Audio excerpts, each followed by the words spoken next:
বাড়ির পাশে পরশ পাথরের মতো মহামূল্যবান প্রাকৃতিক ঔষধ রেখে মানুষ যদি হাসপাতালে এবং ফার্মেসিতে দৌড়াদৌড়ি করে তাহলে সেখানে সৃষ্টিকর্তার আর কিছুই বলার থাকে না। বলছি পাথরকুচি পাতার কথা। প্রাচীন যুগের এমন কোনো হেকিম কিংবা কবিরাজ খুঁজে পাওয়া যাবে না যে পাথরকুচি পাতা ব্যবহার করেনি মানুষকে জটিল এবং কঠিন রোগ থেকে মুক্তি দিতে। এই পাথরকুচি পাতাতে এমন সব ঔষধি ক্ষমতা রয়েছে যা দেখে আধুনিক চিকিৎসা বিজ্ঞান রীতিমতো চমকে গেছে। পাথরকুচি পাতার বৈজ্ঞানিক নাম ক্যালাঙ্কোয়ে পিন্নাটা এবং ইংরেজি নাম মিরাকল লিফ।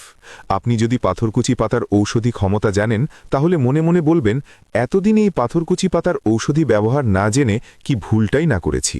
তাহলে চলুন এক এক করে পাথরকুচি পাতার ঔষধি ক্ষমতা জেনে নিই। ১. জন্ডিস ভালো করতে। জন্ডিসে যখন চোখ হলুদ হয়ে যায়, শরীর ভেঙে পড়ে, ক্ষুধা হারিয়ে যায়, তখন মানুষ আয়নায় নিজের চেহারা দেখে ভয় পায়।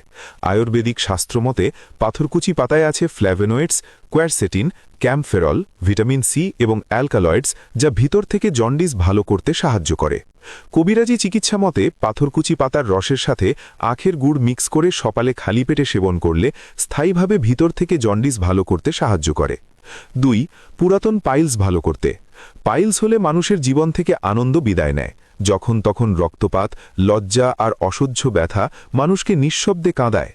আয়ুর্বেদিক শাস্ত্রমতে পাথরকুচি পাতায় আছে tannins, flavonoids, saponins, beta sitosterol এবং অর্গানিক অ্যাসিডস, যা পুরাতন পাইলস ভালো করতে সাহায্য করে। কবিরাজি চিকিৎসা মতে পাথরকুচি পাতার রসের সাথে গোলমরিচের পাউডার মিক্স করে সকালে খালি পেটে সেবন করলে দীর্ঘদিনের পুরাতন পাইলস ভালো করতে সাহায্য করে। ৩. কিডনির পাথর গলাতে। কিডনির পাথরের ব্যথা যেন চোখে অন্ধকার নেমে আসে, হঠাৎ তীব্র যন্ত্রণা, মনে ভয় কখন যেন অপারেশন করতে হয়। আয়ুর্বেদিক হেকিমদের